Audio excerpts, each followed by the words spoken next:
Par milliers, les habitants de Beyrouth quittent la ville après un nouvel appel de l'armée israélienne. L'OLP rejette les conditions de Jérusalem. Conseil européen à Bruxelles, les 10 précisent leur position sur la guerre du Liban. Le débat sur la motion de censure, dans quelques minutes, l'Assemblée nationale devrait la rejeter. Et puis, une grande partie de l'équipe de France de football face à l'Autriche et à la clé, la victoire. Mesdames, Messieurs, bonsoir. Platini ne jouait pas et pourtant les Bleus ont gagné. Ils ont gagné de superbes manières face à l'Autriche. Premier obstacle donc sur la route des demi-finales de la Coupe du Monde de football en Espagne. Platini ne jouait pas, mais vous allez le voir, c'est quand même sur un coup franc et un superbe coup franc que les Français se sont qualifiés grâce à Gengini. Le commentaire de nos envoyés spéciaux. Petit score pour un grand match de l'équipe de France et en particulier du milieu de terrain, du beau jeu et un maximum d'occasions, à l'image de Bernard Gengini qui tire sur le montant mais qui va marquer sur ce coup franc. 39e minute de la première mi-temps. Vous allez le voir, c'est une balle très travaillée sur laquelle Concilia ne peut absolument rien et ce sera le seul but de la rencontre, mais un but qui entrouvre les portes des demi-finales, on le revoit encore une fois. En deuxième mi-temps, les Français seront tout aussi dangereux mais manqueront de réussite. Regardez plutôt cette action collective.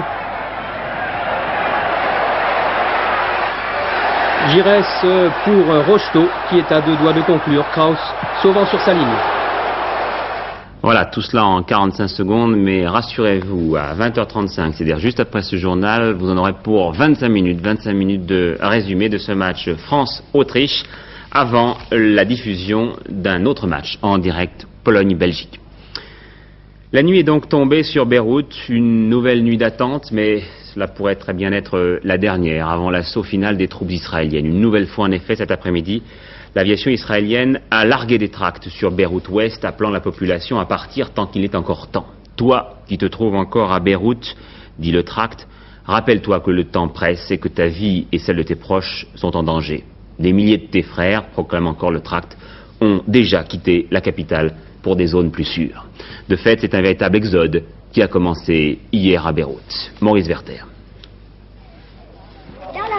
C'est en réponse à un premier tract lancé hier par l'aviation israélienne que les réfugiés se sont mis en marche, fuyant Beyrouth-Ouest et des horreurs dont ils craignent qu'elles reviennent, bombardements d'artillerie et raids d'aviation.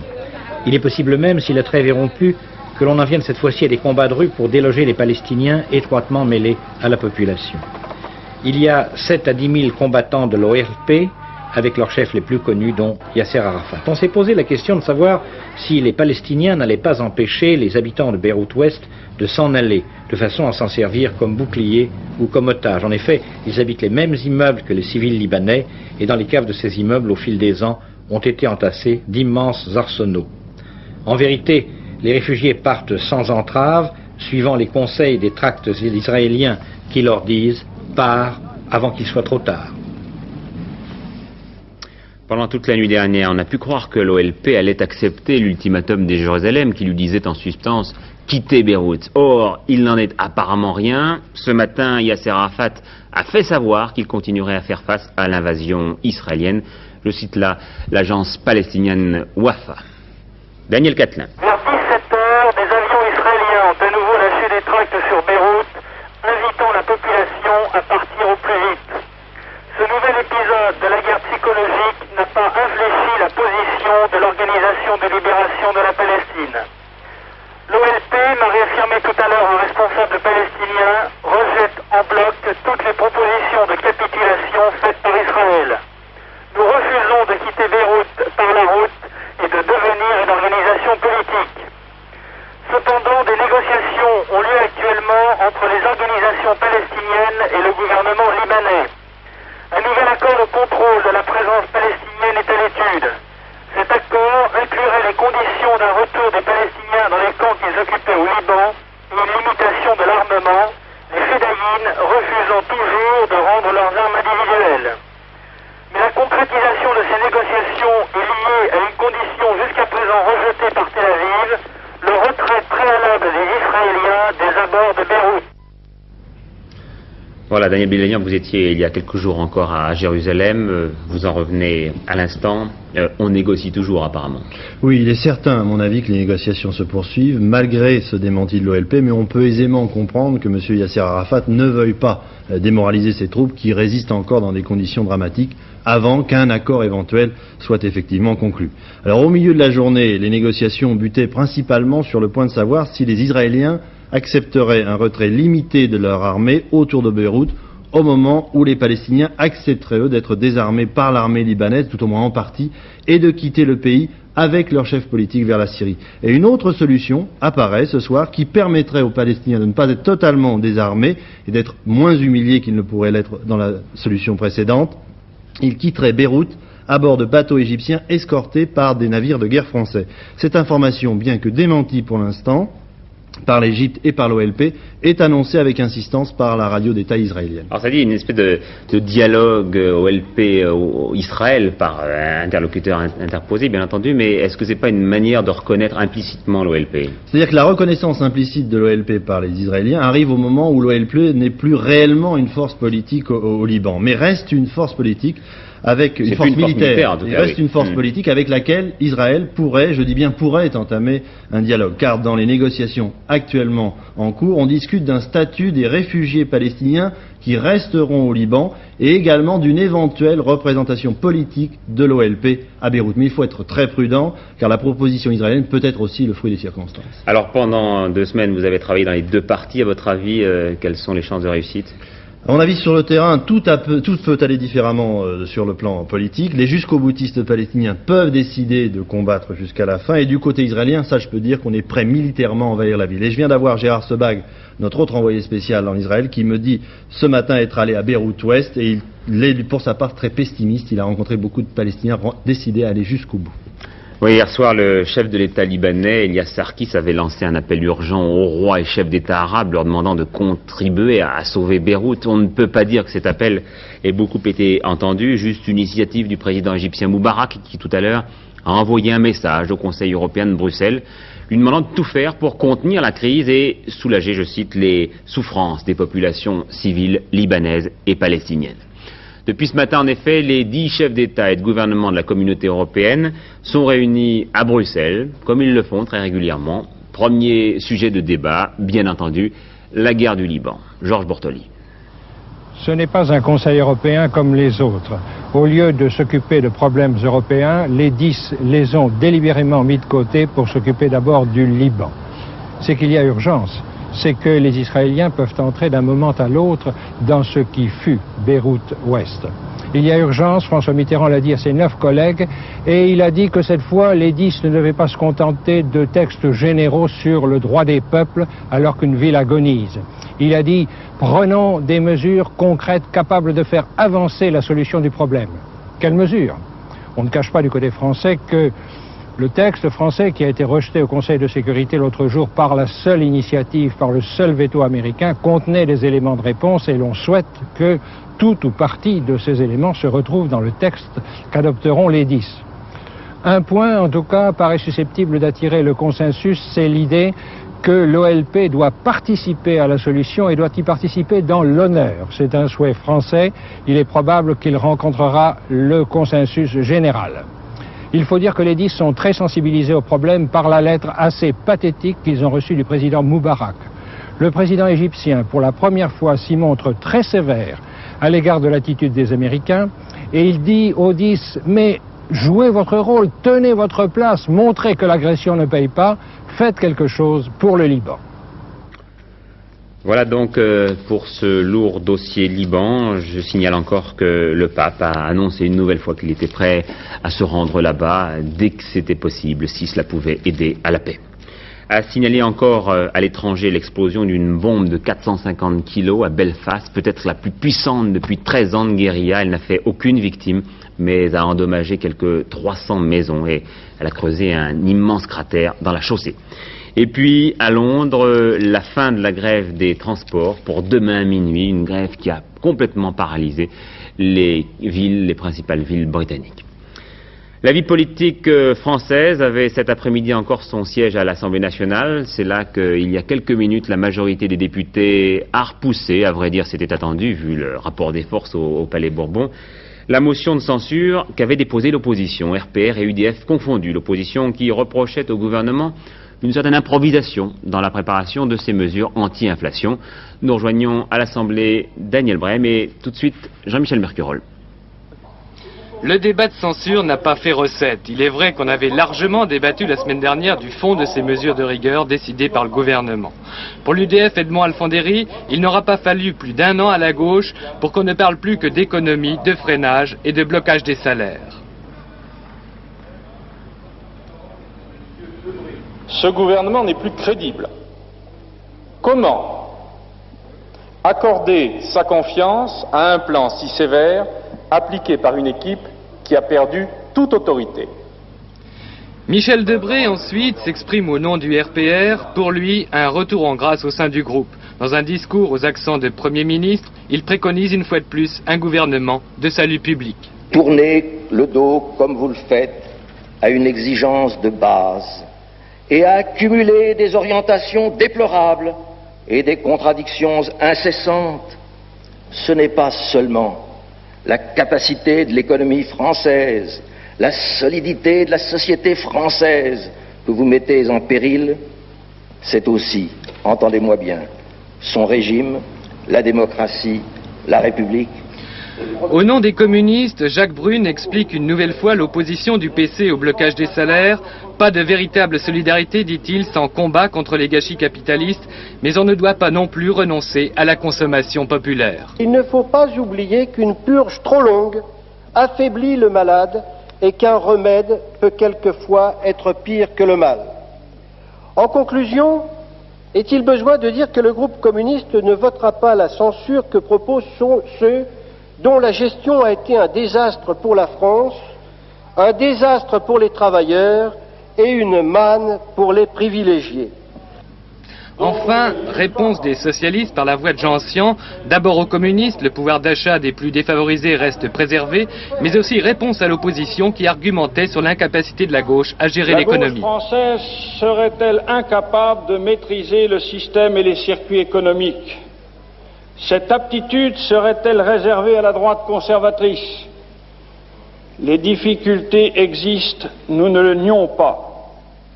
Mais je ferai simplement observer que ce que la droite appelle l'incompétence de la gauche, nous l'appelons le mur de l'argent. Conclusion de Pierre Mauroy, la motion de censure de l'opposition ne relève que d'une volonté polémique. Il a réaffirmé, contrairement à ce que prétend l'opposition, que le cap restait le même tant à Matignon qu'à l'Élysée. La politique que le président de la République a une nouvelle fois tracée lors de sa récente conférence de presse est celle que nous nous attachons à mettre en œuvre depuis 1 an. C'est celle que la majorité de votre Assemblée vient d'approuver par 2 fois la semaine dernière. Comment peut-on chercher ainsi à opposer les propos du chef de l'État à la politique du gouvernement? Résultat donc, le rejet de la motion de censure, seulement 138 voix favorables à cette motion de censure. Et dans ce combat contre l'inflation galopante, un petit peu de baume au cœur de Pierre Mauroy avec la confirmation de ce que nous disions la semaine dernière. L'indice des prix à la consommation n'a augmenté pour le mois de mai que de 0,8%, indice définitif de l'INSEE contre 1,2% en avril. Ce sont surtout les produits alimentaires qui avaient poussé à la hausse cette fois-ci. C'était, je vous le rappelle, juste avant donc le blocage des prix. Un blocage des prix qui laisse apparemment sceptiques les Français quant à son efficacité, si l'on en croit un sondage Sofres Figaro, mais cela dit, 49% des Français contre 41% font confiance à leurs dirigeants pour redresser la situation économique. Alors pour mieux évaluer les chances de réussite de l'opération, nous avons voulu nous rendre chez nos voisins belges qui, eux aussi, connaissent depuis 4 mois un régime de blocage des salaires, ou plus exactement d'indexation très ferme. Laurent Sauervin s'est donc rendu en Belgique. Il a tout d'abord interrogé le centre droit au pouvoir. Nous croyons que ces mesures sont très courageuses. Je crois aussi qu'elles seront efficaces. Et nous constatons avec grande satisfaction que cela nous conduit davantage à la convergence des politiques économiques et financières au sein de la communauté européenne. Je crois pouvoir dire qu'il y a une convergence entre les mesures récentes annoncées par le gouvernement français et les mesures pratiquées par le gouvernement belge depuis 6 mois. Une fin. Les socialistes belges, actuellement dans l'opposition, ne sont pas de cet avis. De l'emploi industriel. Mais en tout cas, ce que je voudrais dire, c'est que le slogan Martens Mauroy, même combat, est une approximation d'un goût douteux. Ce que le gouvernement français a décidé il y a quelques mois, ce sont des mesures dans le secteur du crédit qui lui permettent de contrôler 90 à 100% du secteur et d'étendre les nationalisations à quelques 20% de la production industrielle. C'est donc dire que les mesures que le gouvernement français prend, il les prend en étant en quelque sorte maître de sa politique. Et le Premier ministre, M. Mauroy, a indiqué dimanche dernier l'importance des investissements qui seraient réalisés dans le secteur nationalisé. En revanche, Belgique, c'est un chèque en blanc. On a pris les mesures dites d'austérité, mais personne n'a la garantie que les chefs d'entreprise sont intéressés à faire quelque chose, qu'ils ont des projets dans les cartons et qu'ils les sortiront. Côté syndical, on tient aussi à faire la différence, surtout à la FGTB, majoritaire en Wallonie, la région la plus touchée par la crise. Je crois au départ qu'il faut faire une distinction. En France, on nous annonce une politique d'austérité. En Belgique, c'est une politique de régression sociale. Une politique de régression sociale, d'une part parce qu'il n'y a pas blocage des prix. Au contraire, l'inflation s'annonce galopante pour les prochains mois. Et d'autre part, on peut dire que le pouvoir d'achat des travailleurs sera singulièrement réduit d'environ 10-12% pour les prochains mois. Tout ce que j'ose espérer pour mes camarades de France, c'est que le gouvernement français aura plus de courage et qu'il permettra, en même temps que le blocage des salaires, un blocage réel des prix. Nous sommes ici à Bruxelles et non à Paris, ne l'oublions pas. Pays différents, situation économique différente, rapports des forces politiques différents, les regards que portent nos voisins belges sur l'expérience française sont tout naturellement marqués par la réalité belge, avec, selon les interlocuteurs, un mélange de crainte et d'espoir. Cela dit, en France, les syndicats ne sont pas prêts à accepter comme ça le blocage des salaires. La CGT a durci le ton aujourd'hui en appelant à de puissants arrêts de travail à l'EDF et à Gaz de France. La Fédération des fonctionnaires FO confirme, elle, par ailleurs, son mot d'ordre de grève pour après-demain mercredi. Ce matin, sur France Inter, le ministre de la fonction publique, Anicet Le Pors, avait dit, en précisant que le blocage des rémunérations s'étendrait chez les fonctionnaires sur 6 à 7 mois et non pas 4 pour les autres, avait dit donc plus personne ne pourra prétendre que les fonctionnaires sont des privilégiés. 2 manifestations aujourd'hui dans Paris. La première, celle des sidérurgistes de Pompey dans la Meurthe-et-Moselle à l'appel de la CGT, de la CFDT et de la CGC. Ils entendaient ainsi protester contre les vastes suppressions d'emplois dans leur entreprise. Pique-nique sous la tour Eiffel, dont les poutrelles ont toutes été coulées à la scierie de Pompey. Ils étaient quelques 3000 à avoir fait le voyage.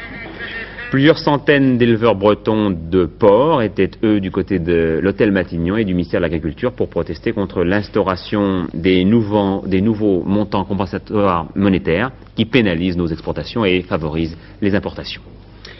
Un rappel du président Mitterrand à la nécessité du pluralisme à la radio et à la télévision, et ce à l'occasion d'une lettre adressée à Jean-Marie Le Pen, président du Front National, qui se plaignait de la couverture de son récent congrès.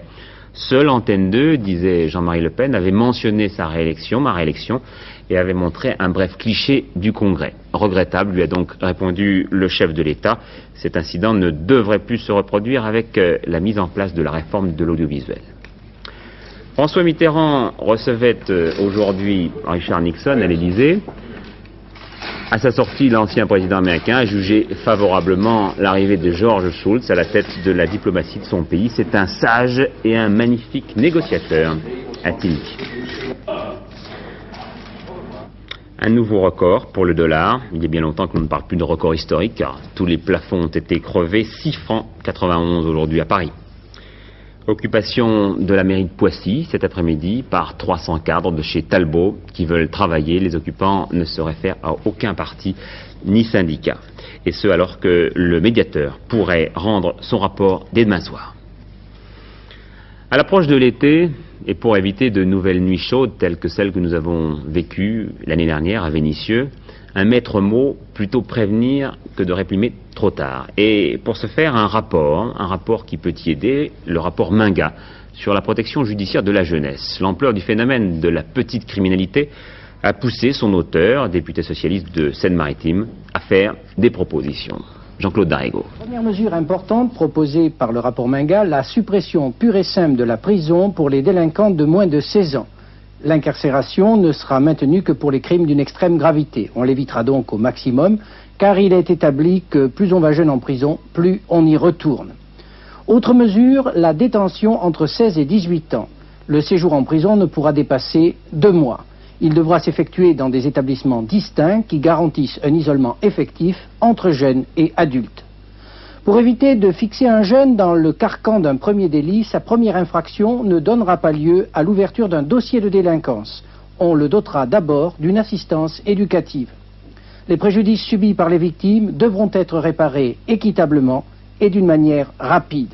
Enfin, seules les amendes et les peines de prison seront inscrites au casier judiciaire des intéressés mineurs.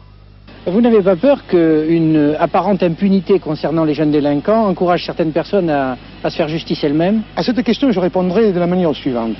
Lorsqu'on incarcère un mineur, 50% de ces jeunes ont des chances de récidiver et de commettre des infractions plus graves.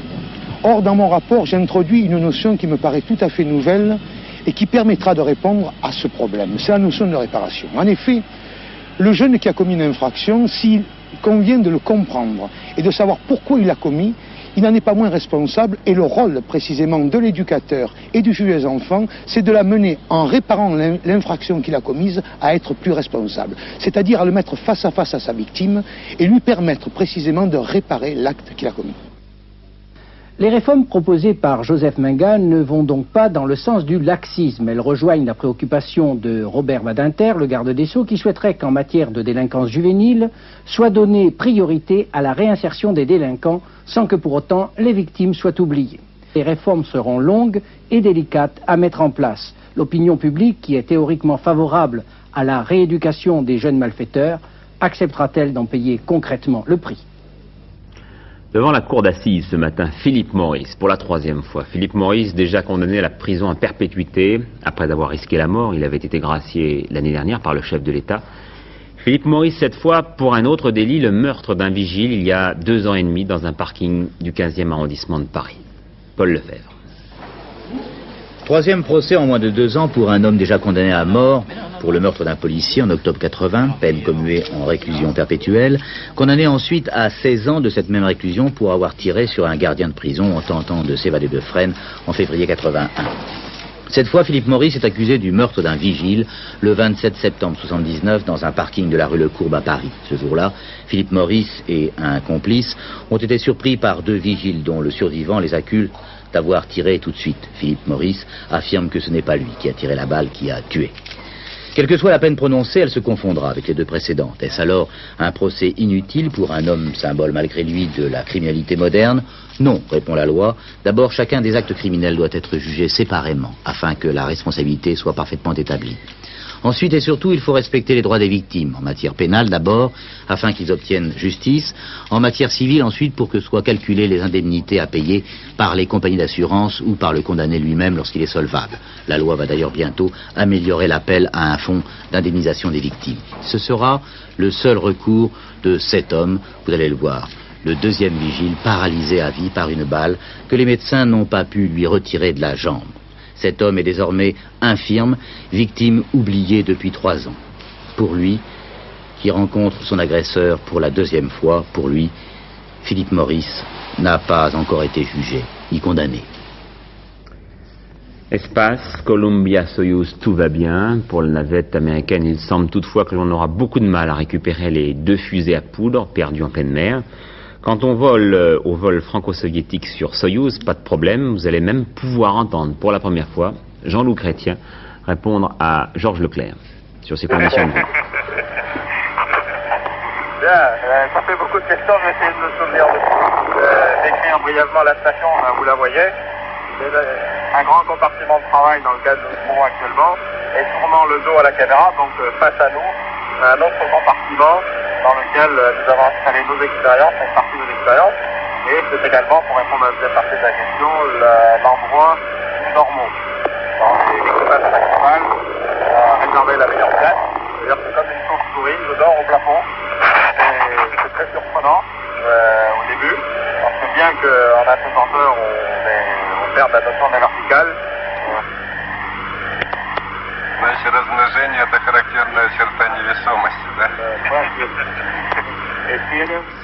Voilà, avant de vous parler à nouveau sport, il faut que je vous dise que le petit prince de Buckingham a un prénom depuis ce matin. Il s'appelle William, très exactement William Arthur Philippe et Louis. Le généalogiste de la famille royale britannique est un petit peu déçu, il aurait préféré Alfred. Et le député le plus anti-monarchiste de la Chambre des communes est lui tout à fait aux anges. Le parlementaire s'appelle en effet William Hamilton. Et il a dit, je suis sûr que la mère et le père ont pensé à moi en donnant ce prénom. Je ne reviens donc pas sur la victoire de l'équipe de France de football sur l'Autriche, 1-0. À 20h35, vous verrez pendant 25 minutes de très larges extraits. Je préfère vous parler tennis avec la victoire de McEnroe sur Bourg, que vous voyez ici, très largement battu, 6-2, 6-2, 6-0. Porte aussi, le français Porte a été battu par l'Indien arbitrage en 3-7 sec. Et Corinne Vanier, enfin, notre dernier espoir, a été éliminée au 3e tour du simple dame. Elle s'est inclinée devant l'américaine Anne Smith, qui est tête de série numéro 13. Elle a été battue 6-3, 6-2. Quelques minutes d'opéra pour terminer, un opéra conçu et réalisé par une centaine d'enfants qui avaient entre 7 et 11 ans. Cet événement est le résultat d'un travail d'animation du service animation de l'Opéra de Paris au sein d'une école de la région parisienne. Et c'est là la deuxième expérience tentée par le service animation de l'Opéra, donc, qui l'année dernière avait choisi comme thème la mort. Et bien cette année, l'opéra. Et pour sensibiliser les enfants sur la façon dont un opéra, musique et livret se construit, pendant 9 mois, des élèves ont écrit le texte, appris la musique et monté ce spectacle qu'ils ont joué hier au Théâtre des Champs-Élysées. Yoba Grégoire.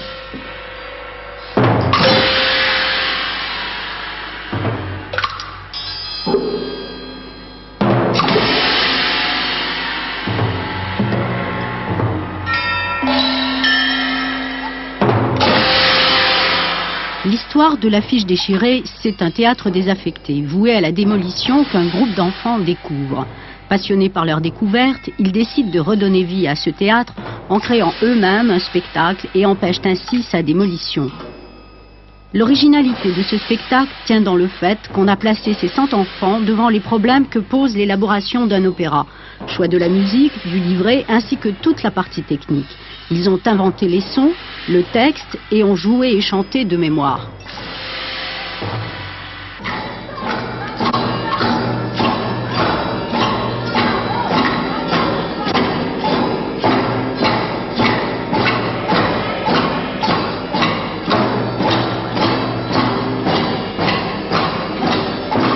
Une trame de base qui était une animation pour découvrir les structures de l'opéra. Et ce que je voulais, c'était que cette animation soit faite par des enfants, pour des enfants. En fait, ce spectacle-là, il est destiné à des enfants, pour leur expliquer comment marche l'opéra, mais avec un langage d'enfants et non pas d'adultes. Tout le premier trimestre, ils ont fait justement une sorte d'éveil musical et corporel. Et puis ensuite, ils se sont mis en atelier en fonction de leurs aptitudes et puis de leurs choix. Ouais. Mais justement, j'ai pris les enfants qui ne connaissaient rien, c'est-à-dire tous ces enfants qui n'ont pas l'occasion d'aller à l'opéra, notamment. Pour la première fois qu'on faisait comme ça, je trouve qu'on a bien réussi. Ça nous a appris aussi à ne pas avoir le trac sur la scène et de bouger aussi sur la scène. À savoir dire les choses et à se parler sur la scène pour ne pas avoir le trac. Et pour vous, ça vous a appris un peu à faire de la musique? Ouais. Vous ne saviez pas en faire? Non. Bon. Moi, le truc que j'ai bien appris maintenant, c'est que je me suis bien mis dans la peau du personnage. J'ai retrouvé mon nom. Je m'appelle...